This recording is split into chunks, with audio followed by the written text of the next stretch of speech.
राम राम मंडळी. कलम 302 या आपल्या मराठी चॅनलमध्ये आपलं स्वागत आहे. आजची जी स्टोरी किंवा जी सत्यकथा आहे, लय हलक्यात दिलाच्या माणसाने अजिबात ऐकू नका, कारण आपल्याला काही सेन्सरशिप नाही. मी थोडंसं वस्तुस्थितीच्या ज्या जवळ जायचा प्रयत्न करतो, त्याच्यामुळं काहींना प्रॉब्लेम येऊ शकतो. थोडीशी मनाला चटका लावणारी घटना आहे आणि ही घटना अशी आहे की यातून खरंच काहीतरी बोध घ्या. आणि प्रत्येकाला आपण एक समाजाचा भाग बोध घेण्यासारखा विषय हा, की आपल्या मुलींच्या संगोपनामध्ये काय कमतरता आहे का नाही, जे त्याने आपापल्या मनाला प्रश्न विचारायचा. नसला विचारायचा, सकाळच्या बाई आंघोळ केल्यावर आरशात बांग फाडतो ना, आरशा पुढं उभं राहून विचारायचं, बायकोनी उभं राहायचं, नवऱ्याने उभं राहायचं, की आपल्या मुलीच्या संगोपनामध्ये तिचा सांभाळ करत असताना काय राहते का बाकी, तिला काय सांगायचं बाकी राहते का, हे सगळ्यात महत्त्वाचं आहे. डायरेक्ट टूरला सुरुवात करू. घटना घडली जिल्हा मेरठ आणि तालुका आहे देवरोला. गावाचं नाव आहे लोहिया. आता हे लोहिया गाव सकाळ 8:30-9ची वेळ, दुधावाल्याने दूध घालून चौकात आलेली. गावाचं कसं असतं, 10-11पर्यंत माणसांचा राबता असतो आणि कोण दूध घालून येऊन मिसळ खातं, घरी जातं, कोण खतं नेतं, कोण औषधं नेतं. गावाकडचं वातावरण असं असतं. काय कोणाला काय पैशाची देवाणघेवाण असेल तरी एकमेकाला उसणं मागणे, उसणं देणे. पण 11 वाजेपर्यंत बऱ्यापैकी प्रत्येक गावामध्ये हालचाल असते माणसांची, आणि त्याच्यानंतर लोक आपापल्या घरी निघून जातात. नंतर संध्याकाळी परत थोडासा राबता असतो. दिवसभर काही लोक गावात थांबत नाही. शेतकरी माणूस रानात असतो.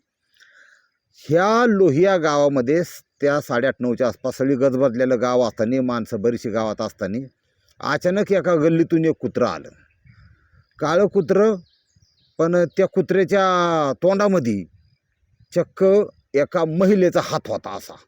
आणि त्याला काही हे नव्हतं, फक्त त्या हाताला बांगड्या, भगव्या कलरच्या 3-4 बांगड्या एवढे त्या हातात. म्हणजे ते जाणत होतं की हा, आणि मुलीचा हात होता, नाजूक हात होता. फक्त हातच बघून, कुत्र्याच्या तोंडात बघून बऱ्याची पार चक्कर यायची पाळी झाली. तुम्हाला तो बरीचशी लांब आरडाओरड झाली. आणि मग त्या गावातले जे तरुण आहेत, हे 18, 20, 22, 25 वर्षाचे नवीन तरुण, हे नवीन रक्ताची पोरं थोडी जास्त करंटची असतात. तुम्हाला सांगतो, सगळ्या बाबतीत करंट असतो त्यांना. आणि डिसिजन बी जलद घेतात ते. महाराष्ट्रातले सगळ्या हत्याकांड जे झालेले आहेत त्यातलं, किंवा जाती धर्मावरून जे झालेलं आहे त्याच्यातली एज, वय तपासून बघा, तुम्हाला हे 18 ते 22 दिसतील. हे थोडं कमी राहतं, तिथं लय नॉलेज नसतं आणि त्यांच्याकडून असे गुन्हे होतात. ते पोरांनी ते बघितलं, त्यांनी फटकून त्या कुत्र्याला दगड आणलं, हाड म्हणली. ते कुत्र्याने ते हात सोडला, एकदम दगड बिगड 2-4 आल्यावर काय ती गेलं पळून. हात पाडला जवळच तिथंच. आता हात तिथं जवळ पडलं, लोकांनी जवळ जाऊन हात पाहिला आणि पटकून आपलं हे कोणाचं काम आहे काय आहे त्यांना कळतं. म्हणजे कोणाचं काम म्हणजे तपासाचं. त्यांनी तिथल्या पोलीस स्टेशनला फोन केला. देवरोला पोलीस स्टेशनच्या अंतर्गत हा फोन आल्यावर आणि हात कुत्र्याने सापडल्या म्हणल्यावर पोलिसाची टीम तिथं हजर झाली. ती वस्तुस्थिती पाहिली, त्या मुलीचा हात पाहिला आणि तिथले जे PI होते त्यांनी फोन करणं, कारण अशा घटनांची माहिती तिथल्या सिनियरला ही वर द्यावं लागते. वर म्हणजे देवाकडं नाही, त्यांच्या वरच्या सिनियरला किंवा SP साहेबांना. SP सुप्रिटेंडंट ऑफ पोलीस अख्खा जिल्हा ताब्यात. पुणे ग्रामीण कसा SP असतात तसे प्रत्येक जिल्ह्याच्या ग्रामीणला एक SP असतो. शहरात वेगळा, ग्रामीणला वेगळा. त्या SPला ती कल्पना दिली. त्यांनी तातडीने गाडी काढली. ते बी 12:30पर्यंत तिथं हजर झाले. तुम्हाला जाणून घ्यायचं, कळून घ्यायचं का नेमका तपास म्हणजे काय, आतमध्ये डीपमध्ये जाऊन थोडंसं जाऊन द्या, 5 मिनटं गेली तर तुम्हाला डीपमध्ये सांगतो. आता हे जे SP आहेत, आता ही वयस्कर माणसं असतात आणि ह्यांच्याकडं नॉलेज भयंकर असतं. आपल्या महाराष्ट्रातल्या SPचा विचार केला ना, आता 42 SP आहेत. हे जास्ती तुम्हाला UP बिहारची दिसते. शर्मा, वर्मा अशी त्यांची नावं असतात. याचं कारण काय, तुम्ही जरा नीट निवांत बसून विचार करा की आपले मराठी माणूस तितक्या आता जायला लागलेत. आपले विश्वास नांगरे पाटील की बघा गेलेत महासंचालक पदापर्यंत. तर आपल्या मराठी माणूस ह्या पदावर पाहिजे असं मला मनापासून वाटतं. का, इथली ग्रामीण भाषा, इथली संस्कृती, इथले माणसांचं वेगवेगळ्या तालुक्या जिल्ह्यातली काय मानसिकता आहे, ट्रॅक रेकॉर्ड काय आहे, कुठं दंगली झाल्यात, दंगली सदृश्य परिस्थिती, कुठे धार्मिक भावना कुठं बडकावल्या जातात, काय होतं, ह्याचं नॉलेज इथल्याच माणसाला असतं. आता तुम्हाला आम्हाला कितीतरी गोष्टी माहिती आहेत. कोण गुन्हेगारीत माहिती आहे, कोणाला गोळ्या घालून ठार केलं पाहिजे किंवा कोण, सगळं कळतं, पण लोकांना बोलता येत नाही, असा विषय. त्याच्यामुळं जी काय सजा द्यायची ती कायद्याने देतो आणि त्याला कायद्याला लागतो पुरावा. आता ह्या SP साहेबांनी तिथं गेले, त्यांनी ते पाहिलं हात. आता काय पाहिलं जातं तुम्हाला त्यांचं ऑब्झर्वेशन आणि तो पोलीस तपास कसा होतो हे पण तुम्हाला थोडं त्याची लिंक कळेल. हाताचे त्या महिलेचा हात होता पूर्ण, तिचा जो पंजा आहे खालचा हा जो भाग आहे हा पूर्ण गोरापान. आता इथं जर हे जे स्पॉट आहेत काम करणारी कष्टकरी महिलेला इथं जे स्पॉट आहेत ते स्पॉट खरबडीत असतात काम करणारी. पण जिला काय काम नाही, जे ऐशारामी आहे किंवा ती थोडी पैशावाली आहे, तर ते संपूर्ण गोर असतं, मळबीळ काय नसतो आणि गोर आणि मऊ असतो हात. हे ऑब्झर्वेशन ते टिपून घ्यावं लागतात. त्याच्यानंतर 3 नंबरच्या बोटामध्ये रिंग काढून घेतल्याचं हे होतं, म्हणजे ह्या बाईला या मुलीला अंगठीसुद्धा असली पाहिजे, पण ती काढून घेतली होती कारण त्याचं वन तिथं अंगठीला होता. त्याच्यानंतर हा जो भाग आहे ह्या ठिकाणी अमन नावाचं इंग्लिशमध्ये कोरलेलं होतं छोट्या अक्षरात अमन. आणि बांगड्या होत्या. बांगड्यांची सुद्धा किती रुपयाची असल्या पाहिजे हे सुद्धा तपासलं जातं. म्हणजे एखादा जर श्रीमंत माणूस खरेदी करायला गेला तर सहज 500-1000 रुपयाच्या बांगड्या घेतो बारीतल्या. एखादा जर गरीब गेला, याला ती 50ला देता का तुम्ही, मग 80 म्हणताय पण 50 रुपयाला द्यावा ना, ते 40ला द्यावा, बार्गेनिंग करतो घेतो. म्हणजे हे सगळं तपासून पाहावं लागतं. त्या हातावरून त्यांनी तेवढे काही पॉईंट काढून घेतले, हे केले. हात ताब्यात घेतला आणि त्या संपूर्ण पोलीस टीमला, तिथल्या काही तरुण मंडळांना विनंती केली पोलिसांनी, SP-नी, की सर्च ऑपरेशन राबवा. आजूबाजूचा एरिया परिसर जरा काढा पिंजून थोडंसं. शिरली पोरं, ऊसाचे क्षेत्र होते, बरेच इतर पिकं होती. ऊसाच्या एका ठिकाणी ऊसाचा वास जास्त यायला लागला, म्हणजे इथं वास येतो. त्या वासाने थोडा तपास केला. तासाभरात त्यांना त्या ठिकाणी आत शिरले. तिथं 4-5 कुत्री ह्या करत होती, ती कुत्री हाकलून लावली. त्या ठिकाणी त्यांना अर्धी बॉडी आतमध्ये जमिनीत गाडलेली, अर्धी वर आलेली, अशा स्वरूपाचं चित्र दिसलं. त्यांनी लगेच सांगितलं. तिथं विषय असा होता, बॉडीचे पाय आणि हात हे व्यवस्थितरित्या कलम केलते. आता कलम करणे हा प्रकार वेगळा आहे. तुम्हाला सोपं करून सांगायचं म्हणजे, तुम्ही कधी बकरं कापणारा बघितला आहे का? किंवा बकरं कापणारा काय करतो, समजा बकरं कापत असताना ते कातडं काढलं, ते असं लटकावलेलं असतं, त्याच्याकडे सुरी असते, तर त्याला ते प्रत्येक गोष्टीत माणूस एक्सपर्ट लागतो बघा. ते एक्सपर्ट माणूस आहे ना, ते बकरे कट करणारा, त्याला ती खाच माहीत असते. हा हात आहे, हा कुठून असा सहज निघू शकतो, हात बाजूला काढला. हे पाय, तो पाय कुठून त्या बकऱ्याचा काढू शकतो, तो बाजूला काढला. ते कटिंग स्किल म्हणतात त्याला. तर ते मुस्लिम धर्मियांकडे 1 नंबर असं, कारण आमच्याकडं तर मुस्लिम धर्मियांकडेच ते व्यवसाय आहे. तुमचं चिकन असेल, तुमचं हे असेल, बकरं कापायचं असेल, मटण शॉप असेल, तर ते स्केल महत्त्वाचं आहे. त्या स्केलने ते महिलेचे दोन्ही पाय, दोन्ही हात काढून दड तिथं होतं आणि मुंडकं गायब होतं, मुंडकं नव्हतंच, आणि ते पण व्यवस्थितरित्या उतरवलेलं होतं. ह्या सगळ्या म्हणजे असा वार नव्हता किंवा काय नव्हता, हे बघा म्हणजे कसं असतं. नंतर ती बॉडी ताब्यात घेतली. त्या बॉडीचा SP-नी पहिल्यांदा DNA ताब्यात घेतला, म्हणजे रिपोर्ट तशा स्वरूपाचे. व्हिसेरा म्हणून जठाची पिशवी असते, जठाचे जे आपलं जठर असतं त्याच्यामध्ये अन्न, त्याला व्हिसेरा म्हणतात. त्या अन्नाचा बारीक कण घेऊन काय टाकले गेले काय, तर त्याच्यामध्ये तुम्हाला गोळीचं नाव नाही सांगत, पण त्या गोळीचा अंश आढळला, जेणेकरून माणसाला झोप येते बा, असं झोपेच्या गोळ्यांचा अंश अन्नात. आणि अन्न कुठल्या प्रकारचं, तर ते टोस्ट म्हणजे मैद्याचा प्रकार, म्हणजे तुमच्या विषय लक्षात आला असेल. आता हे सगळं पोलीस कलेक्ट करत होते. आता कलेक्ट केल्यानंतर ही घटना, त्याची तारीख 13 जून 2019ला, एवढं सगळं त्यांनी ताब्यात घेतल्यानंतर त्या SP-नी ती केस स्वतः हातात घेतली.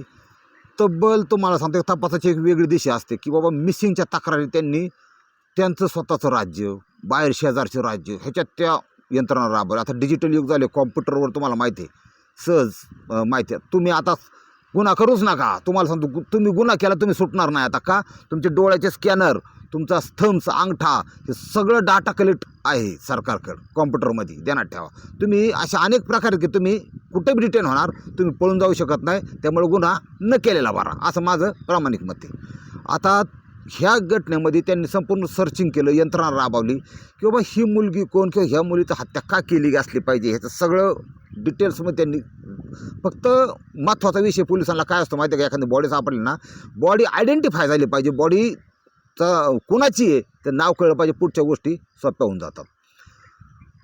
इतकं सर्चिंग केलं जबरदस्त सगळं काही कुठं काही त्यांना मागूस लागला नाही आणि महिने गेले, तब्बल 11.5 वर्षभर गेलं त्या बॉडीचा तपास नाही, काय नाही काय नाही.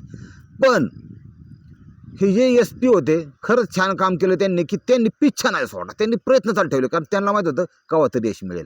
आणि तुम्हाला आतली गोष्ट सांगतो, विशेष करून म्हणजे आता पोलीस कर्मचारी कॉन्स्टेबल असतील किंवा पोलीस यंत्रणा अशी बऱ्यापैकी कनेक्ट आहे आपल्या चॅनलशी. ते पोलिसांना पण माझं सांगणं आहे, आतला विषय सांगतो पोलिसांना, की एखाद्या आपण म्हणतो बोलताना की यम आला आणि त्याचा प्राण घेऊन गेला, की यम घेऊन जातो, रेड्यावर बसून येतो. हा विषय नेमका असा आहे, तुम्हाला सांगतो. आता आमच्या हिंदू धर्मशास्त्रानुसार यम येतो ज्या व्यक्तीला त्याचा प्राण घ्यायचा, त्या व्यक्तीचं फक्त शरीर तिथं शिल्लक राहतं आणि तो कालपाश असतो, तो कालपाश टाकून त्याचा तो आत्मा घेऊन जातो. मग नेतो काय, तर तो आत्मा नेतो. बऱ्याच ठिकाणी आता एखाद्या आपल्या घरात एखादी जर व्यक्ती मेलेली असेल नुकतीच, समजा 15 मिनटापूर्वी 10 मिनटापूर्वी, तुम्हाला सांगतो कमीत कमी दशक्रिया होईपर्यंत तरी तो आत्मा सगळं पाहत असतो, की कोण येतंय, कसं रडतंय. आणि घरच्यांच्या त्याच्या मुलाबाळांच्या, बायको मुलांच्या ज्यांच्या जीव असतो त्या माणसाला त्रास होतो त्यांना रडताना पाहून. त्याला असं वाटतं पण ते बोलू शकत नाही, पण आत्मा तिथंच असतो. आणि आत्मा हा नेहमी काहीतरी संकेत देण्याचा प्रयत्न करतो. आत्मा हा नेहमी गुठमळतो. आणि ज्या बॉडीला अग्नीच मिळत नाही किंवा ती नष्ट केली जात नाही शास्त्रानुसार, तो आत्मा 100% बॉडीच्या आसपास तिथं फिरत राहतो, असा एक विषय.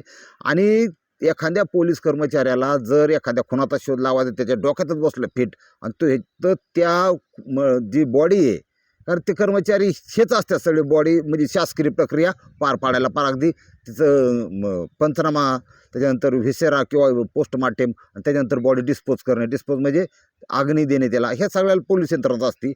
तर त्या एखाद्या पोलीस अधिकाऱ्याने किंवा पोलीस कॉन्स्टेबलने ठरवलं की बाबा हा शोध मला लागला पाहिजे, त्याला सपोर्ट आणि सहकार्य करायचं काम हा आत्मा करतो, असं माझं वैयक्तिक मत आहे. मी काय तुमच्या थोपवत नाही, पण माझं मत सांगतो की आत्मा हा जर तसाच राहिला तर तो हे करत. त्याच्यामुळं तर म्हणजे असं आपला आता जर कोणाची डेथ झाली तर घाई करतात बघा, का अग्नी देण्याचा. याचं कारण ते की त्या आत्म्यामध्ये, त्या बॉडीमध्ये दुसऱ्या अतृप्त आत्म्याने त्या बॉडीचा ताबा घेऊ नये, त्या पिशाची युनिटी जाऊ नये, हा त्याच्यामध्ये येतो असतो. त्यामुळे त्या अग्नीची हवाली केली जाते. असे थोडं घाई करतात लोक, काय घरच्यांचं ऐकत नाही, उरका लवकर. म्हणजे मृत्यू मग आजारपणाने असो, नॅचरल डेथ असो, पण बॉडी जास्त वेळ ठेवत नाही, असा विषय.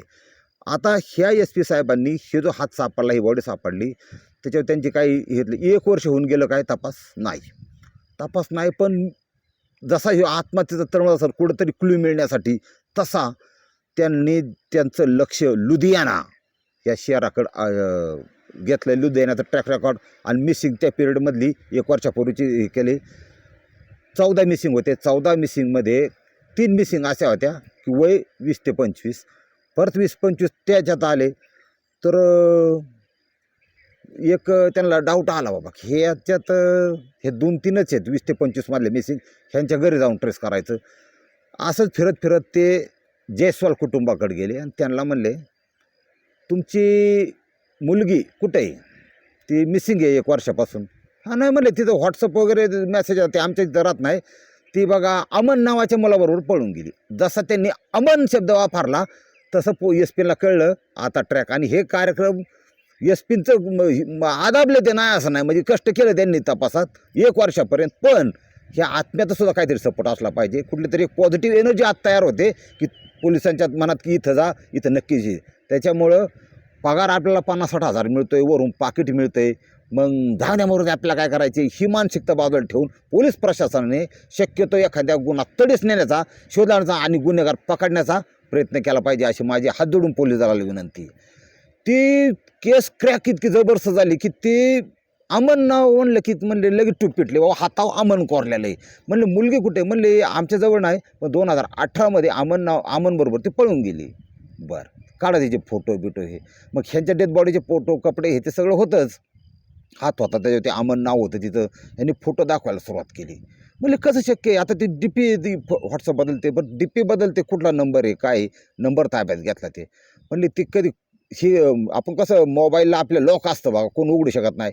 ती मुलगी एकता जयस्वाल तिचं नाव, आणि म्हणली एकता कधीही लॉक करतो, कारण की पारदर्शक कार्यक्रम होते. तिला आवडत नाही एखादी गोष्ट, मोबाईलसारखी गोष्ट लॉक करून ठेवायला तिला आवडत नाही, त्याची मनचा प्रश्न. त्याच्यामुळे पोलिसांची 100% खात्री झाली की हिला खून करून ह्या अमननेच कार्यक्रम राबवला असला पाहिजे किंवा इतर कोणी, पण हा अमन शोधला पाहिजे. आणि त्यासाठी ऑन होता तो मोबाईल कारणीभूत आला. मग काही गोष्टी अशा आहेत की ट्रेस होतं बरोबर, कुठल्या कार्यक्षेत्रात, कुठल्या अंडर टावर खाली अमकं तमकं बरोबर. हा जो अमन आहे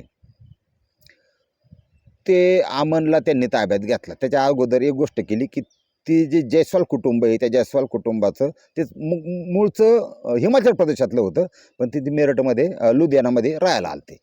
आता ह्या कुटुंबाचे आजी आजोबा, तिचे आई वडील, ही एकता जी मिसिंग आहे त्यांचे सॅम्पल घेतले आणि मग हे सॅम्पल पाठवले. 4-5 दिवसाचा रिझल्ट आला. सेम तंतोतंत जे सॅम्पल जुळतात, म्हणजे DNA ला हे नाही, पर्याय नाही. ज्याची मुलगी त्याचीच ती डिक्लेअर होते. म्हणजे DNA सॅम्पल मॅच झाले. तुमची मुलगी आणि तुमच्या मुलीचे असे हात झाले. तर कुणी पोरगी गेली म्हणल्यावर रडणारच ना. घरात जरा कालवा झाला, रडारडी झाली, ठीक आहे. ह्यांच्या डोक्यात अमलला उचलला त्यांनी, ते अमनला उचलला आणि आणला पोलीस स्टेशनमध्ये. आता एखादा गंभीर गुन्हा केल्यानंतर सरळ काय काय की कोण तुम्हाला सांगतो मीच केला आहे असं कधी होत नाही. थोडंसं त्याच्यासाठी आंजरावं लागतं, गोंजरावं लागतं आणि अशा ट्रिक वापराव्या लागतात की त्या ट्रिकमुळं कुणीही बोलू शकतं. कसलाही खतरनाक आरोपी असू द्या, काय नाही लय अवघड आहे. ते जग वेगळंच आहे आणि ते फार क्रूर आहे. पण शक्यतो होता होईन एवढं मग कुठल्या तरी गुन्ह्याच्या अंतर्गत पोलिसांच्या तावडीत कधी जाऊ नका. आपल्या हातोडी विनंती तो. आणि पोलिसांच्या तावडीत एक वेळ तुम्ही सुटता तरी का, पोलिसांना पण एक भीती असती की बाबा ही ट्रीटमेंट की जज समोर नाही ओपन केली पाहिजे आरोपीने, असा विषय असतो. कारण ते जज साहेब ते पोलिसांना कामावर सुद्धा काढायची ताकद त्यांच्याकडे असते. ही जग आतलं थोडं वेगळं आहे, त्या सविस्तरपणे विषय मांडला पाहिजे तो. दुसरी गोष्ट, ह्यानी झाला बा बोलका, पोपट लागला बोलायला. मग हे अमन म्हणला नेमका विषय काय, तर ही स्टोरी फार इंटरेस्टिंग आहे, तुम्हाला सांगतो. ते अमन असा बोलका झाला, म्हणला मी तसा मूळचा मेरठचा, पण कामानिमित्त आणि माझ्याकडं एक स्केल आहे म्हणला, एक माझी कला आहे. म्हणलं काय कला आहे, मटन शॉप चालवतो म्हणला. आणि ती काय तुम्हाला मागाशी मानलेला मुद्दा. आणि हा मुस्लिम तरुण आहे, ध्यानात ठेवा अमन. तो लुधियानामध्ये एका पाहुण्याच्या ओळखीने तिथं तो मटन शॉपवर कामाला राहिला आणि त्याचं काम चालू होतं, पोटभराचं काम चालू होतं. तिथं ह्या मुलीची आणि त्याची ओळख झाली. सगळ्यात महत्त्वाचं म्हणजे तो जे काम करायचा ते त्याचं दुकानदार मुस्लिम आपलं कटिंगचं जे होतं ते मटन शॉप, तिथं काम करायचा. पण फावल्या वेळामध्ये किंवा ते काम नसताना हा स्टँडला जायचा, ST स्टँडला. बघा त्याचं कोण कसं जगत असं लाईफमध्ये काही सांगतात, आपल्याला सगळी माणसारखी माणसं दिसतात. तो स्टँडला जायचा आणि त्याला आवड होती पॅरानॉर्मल ॲक्टिव्हिटीज जे असतात, ती बुथं खेतं कोणाला लागलेले लोक असतात ती बुथं उतरवण्याचा. तो एक कामाख्या मंदिर वगैरे तो बराच चर्चेचा विषय तो. आणि त्याचं प्रोपगंडा, ते लाबाडे खोटे असं त्याच्या पोट बनणारे लोकांना लुबडणारे लोक जास्त निघाली. पण ऑलरेडी तशा सिस्टीम, त्याच्या पॉवर ही असते, पण ती कमी लोकांच्याकडे तुम्हाला सांगतो. त्याच्यासाठी लोकांना गंडावणारे हे असलेच लय निघाले त्याचे, असा विषय. आता त्यांनी ते हातात ते बघवा असं ते मी कसं बांधलं तसं ते असं बांधलेलं, तो हिंदू वाटायचा. नाव अमन. आता ते अमन, समीर ही नाव हिंदूमध्ये पण आहेत, मुस्लिममध्ये पण आहेत. तसं प्रकारे त्याचं नाव अमर. त्या स्टँडवर ती जी एकता होती जयस्वाल, ती यायची, नजर झाली, एकमेकाकडे पाहते आणि पोरगी त्याच्या गाळाला लागली असं ती हिंदू होती, हा मुस्लिम होता. त्यांचं डोळ्यातलं प्रकरण, एकमेकाला चहा पाजणे, कॉफी पाजणे, प्रेम जुळलं. पण त्याच्या हातात त्याचे जे दिसण्याचं राहणीमाने हे हिंदूसारखं दिसायचं. त्यांचं एवढं बिठी झाल्या, एवढं सगळं झालं आणि ते संबंध वगैरे काय नाही. पण त्याच्यात तिने विचारलं नाही की तू हिंदू मुस्लिम आहे का, हिंदू हे नाही विचारलं हिंदू का मुस्लिम. हे किती विशेष आहे बघा. म्हणजे प्रेमाला काय दर म्हणून तुम्हाला त्यात ती खरं आहे का पोरगी वावलाट म्हणा तुम्ही. शेनी ह्याला तर माहीत होतं ना सगळं. अमनने काय त्याला सांगितलं नाही. ओळखी वाढता वाढता ही म्हणले मला तुझ्याशी लग्न करायचे, तो मला तुझ्याशी लग्न करायचे. त्यांनी तिच्या घरच्यांना जयस्वाल कुटुंबियाकडे गेला. मला म्हणला तुमच्या मुलीशी मला लग्न करायचं असं. म्हणले करतो काय? म्हणजे दुकान चालवतो मी, जादू तोडा पण देतो, ताईत देतो, बुथं उतरवतो, त्याचे मला पैसे मिळतात असं तसं. याला म्हणले इतकं वाईट दिवस नाही आला आमच्या की आमची पोरगी बुथं उतरवण्याला द्यायला, किंवा म्हणजे त्यांचं म्हणणं असं होतं की थोडा शासकीय नोकरी असावा किंवा काहीतरी स्टेबल असावा, जरा चांगला मोठा व्यवसाय असावा असं. म्हणजे कुणालाही वाटतं की बा पोरीला बा त्रास व्हायचा नाही. त्यांनी दिलं हुसकून त्याला. म्हणले जमायच नाही बा. किंवा म्हणला घरच्यांचा विरोध आपण पळून जाऊ लग्न करून. प्युअर बावळाट पोरगी. ह्या एकता जयस्वालनी काय केलं, तब्बल 15 तोळे सोनं. त्यावेळेस माझ्या हिशोबाने 55 ते 60 हजार रुपये तोळा होतं. 15 तोळे सोनं आणि रोख 14,000 रुपये असे घरातून घेतले. बॅग घेतली, पोरगी पळून गेली. राज्य सोडून डायरेक्ट ते निघाले मेरठमधून, लुधियानामधून आले मेरठला. मेरठमध्ये देवरोला तालुका आणि त्या ठिकाणचं लोहिया ह्या गावामध्ये आली. तिथं ही होते कुटुंब ह्याचं. ह्या अमनने काय केलं, त्या पोरीला डायरेक्ट स्वतःच्या घरी नेलं नाही. त्यांनी दुसरीकडे रूम घेतली तालुक्यात ठिकाणी. मला मी काहीतरी इथं व्यवसाय करतो आणि तू या रूममध्ये राहा आपण. त्यांनी प्रपंच चालू केला आणि भांडवल तर होतं, त्यात काही विषय नाही. अर्धा तोळा मोडला तरी 30,000 रुपये येतात असं असतं. मग ह्यांचं चालू झालं. आता हे एकत्र राहायला लागले. यांचे नवरा बायकोसारखे शारीरिक संबंध चालू झाले, सगळं चालू झालं. फक्त एक फॅक्टर असा होता की या अमनला माहीत होतं ती हिंदू आहे, तिला माहीत नव्हतं हा मुस्लिम आहे. हा एक फॅक्टर राहिला फक्त. आणि तिला काही शंकायचं कारण नव्हतं. ती सगळं चालू झाली. ह्यानी परत आपलं एक दुकान धरलं कुठलं तरी इलेक्ट्रिकचं. तिथं कामाला लागला. तिथं ते देतात. आता कुठं कामगार असलं की ते कपड्यात दुकान, इलेक्ट्रिक दुकान 400-500 रुपये कोणी देतं. महिना दीड महिना इथे गेलं. तिला कुठं डाऊट आला म्हणा त्या ह्याला एकता जयस्वालला. तिने त्याकडे मागणी केली. म्हणली मला तू घरी घेऊन चल. आणि नुकतीच ईद पण जवळ आली. ती मुस्लिमांच्या दृष्टीने, मुस्लिम धर्मियांच्या दृष्टीने ईद हा सगळ्यात मोठा सण त्यांचा. आणि ह्याची पण इच्छा होती किंवा आपल्या परिवारासोबत जाऊन ईद, ह्यांनी कपडे बिपडे घेतली, घरच्यांना कपडे घेतले, स्वतःला घेतली. हिला काय माहीत नाही, मला चल. आणि ह्याला कसं वाटलं की आता लग्न झाले, आपण महिना 2 महिने लग्न झाले म्हणजे मनातून लग्न झाले, एकत्र राहतोय, ही काय कुठं जायची नाही. तिला घेऊन तो तिथं आला बा त्यांच्या घरी. त्यांच्या घरी आल्यावर त्यांचं ते घर, ते त्यांची बाबी ती काळ्या बोरख्यातली ही. ती म्हणली तू कुणाची इथं आणलं इथं? ही तर मुस्लिम आहेत. म्हणलं मी पण मुस्लिम आहे आणि आम्ही आहे माझी, हे असं आहे तसं आहे, बाई आहे म्हणजे त्याचं हे आब्बू आहे. त्याच्या भाषेत त्याने सांगितलं बा. ती हिची तर अक्कलच बंद झाली. विषय ते फॅक्टर इतकी महत्त्वाची आहे की त्याने जे पोलीस स्टेशनला स्टेटमेंट दिलं, आता हा बोलतोय पोटपोट तुम्हाला सांगतो अमल, त्या मुलीचं हिंदू स्वतःच्या धर्मावर फार प्रेम होतं.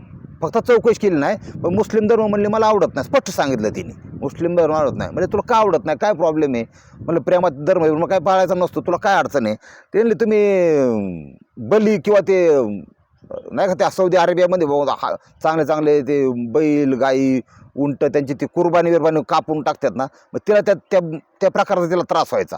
कुणाचं मन कसं सांगता येत नाही. उर्गी तशी चांगलीच, पण म्हणली मला तिथे तुम्ही मोठ्याले जनावर कापता बिपता, ते त्यांचा कुर्बानीचा भाग असतो, त्यांच्या धर्माचा भाग असतो.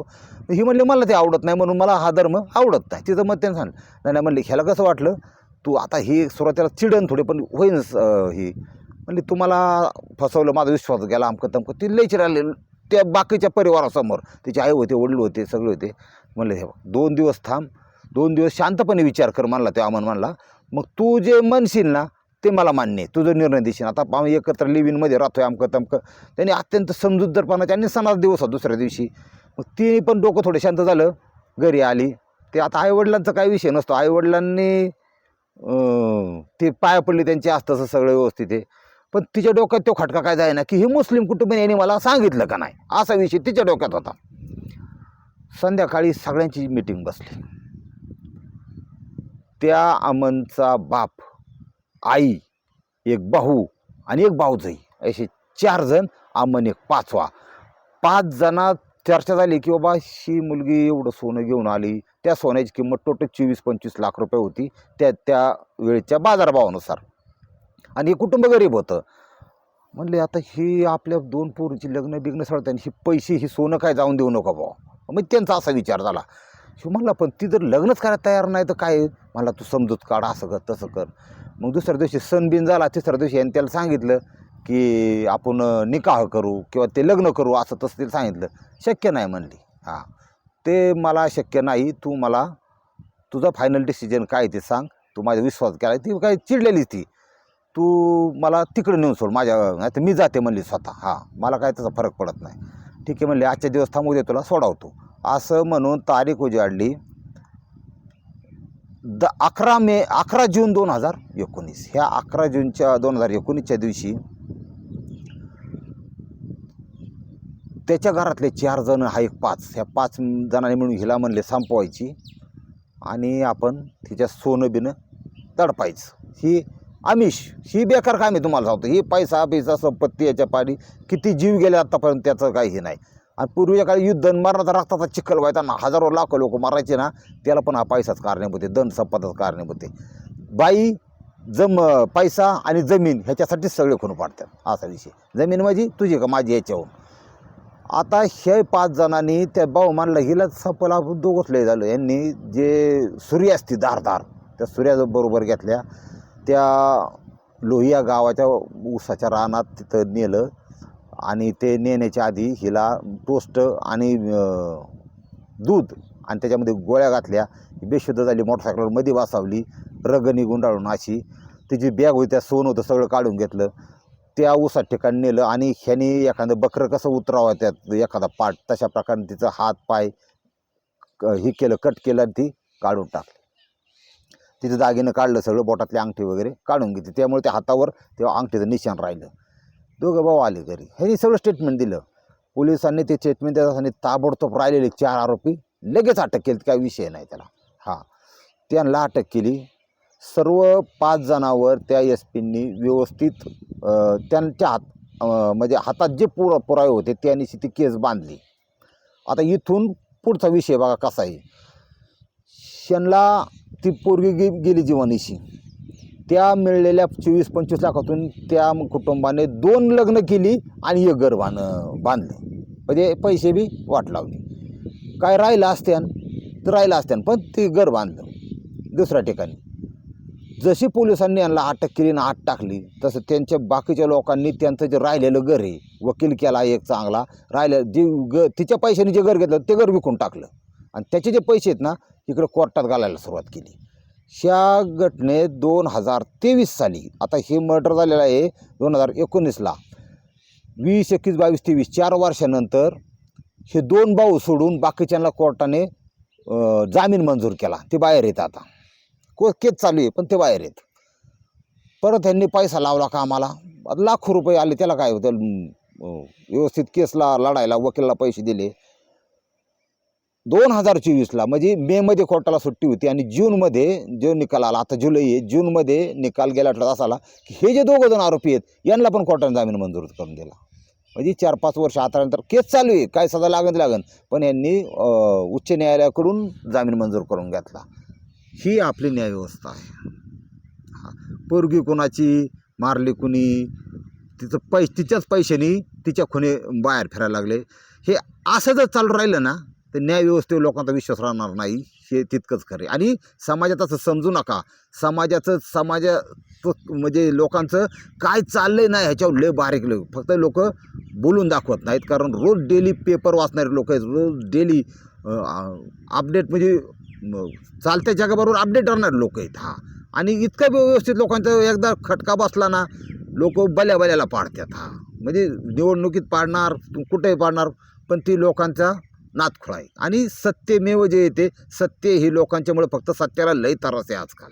हां, कितीतरी मुलांच्या बायकांनी 498 दाखल केल्यात, नांदायचं दिलं सोडून, पण त्यांचं जीवन नरकासारखं करून टाकलेलं आहे. अशी पण परिस्थिती आहे. त्याच्यामुळं मला स्वतःला अशी स्टोरी सांगताना वेदना झाली की आपल्या मुस्लिम कुटुंबियाकडून तुम्ही एक काय घेत नाही. आपण शिकायचं काय स्टोरीन तुम्हाला सांगतो, ते त्यांच्या मुलींना किती व्यवस्थित जपून ठेवतात बघा. त्यांच्या मुली कधी हिंदूंच्या बरोबर पळून जात नाही का, त्यांना तसं सांगितलं. आईवडिलांनी शिकवण असते आणि ते चांगलं बी, योग्य बी. ते नाही गेल्या पाहिजे, त्यांनी मुस्लिम धर्मीयतच लग्न केलं पाहिजे. आणि आपल्या कार्ट्या मुस्लिमबरोबर पळून जाते, ह्याला लाज वाटत नाहीत का? हे सांगितलं, हे आईबापाचं काम आहे ना सांगणं. ते तसं मुस्लिम धर्मीय स्वतःच्या मुलीला तसं शिक्षण देतात, तसं सांगतात. हे काफिर आहे ते डायरेक्ट सांगतात, त्यांचा काय विषय नसतो. हाँ ये काफिर है, इनसे शादी नहीं करने का, भाग नहीं जाने का उनके साथ. तसंच आपण बी शिकायचं. हां हम हिंदू आहे आणि गर्व से म्हणायचं. काय फरक पडतोय? तुमचं तुम्हाला, आमचं आम्हाला. बाकी डोक्याला ताण करून घ्यायचं काम नाही. पण आपल्या कार्ट्या मुस्लिम मुलांशी लग्न करतात आणि त्यांचं पुढं बऱ्याच जणांचं कशी खांडोळी बिडोळी झालेली तुम्हाला तर माहीतच. काहीच झालं चांगलं झालं असं काय विषय नाही. पण याच्यामुळे ही धर्म बदलून लग्न केली ना की लय तुम्हाला सांगतो मर्डर बिर्डर होत्यात, कुठे बी होत्यात, कसं बी होत्यात. त्याच्यामुळे ना ही माझं हेतू सांगण्यात असं आहे की बाबा त्याच्यामुळे मर्डर होतं की नकोच ती जातं धर्म काय आपलं काय पोट भरीत नाही, आपल्याला कष्ट करूनच खावं लागते. हे याच्या भानगडीत पडायला नको. आपल्या मुलींना आपण समजून सांगितलं पाहिजे की हिंदू मुलांशी आपण हिंदू आहे ना, आपण हिंदूशी लग्न करू. जात कुठली असून जाताचा नाही विषय येतो, त्याच्या मनचा कायदा संविधानानुसार असं चाललं पाहिजे. ही स्टोरी तुम्हाला कशी वाटली आणि त्यातून बोध घेण्यासारखं असेल तर लाईक करायला काहीच अर्थ नाही. रामकृष्ण हरी माऊली.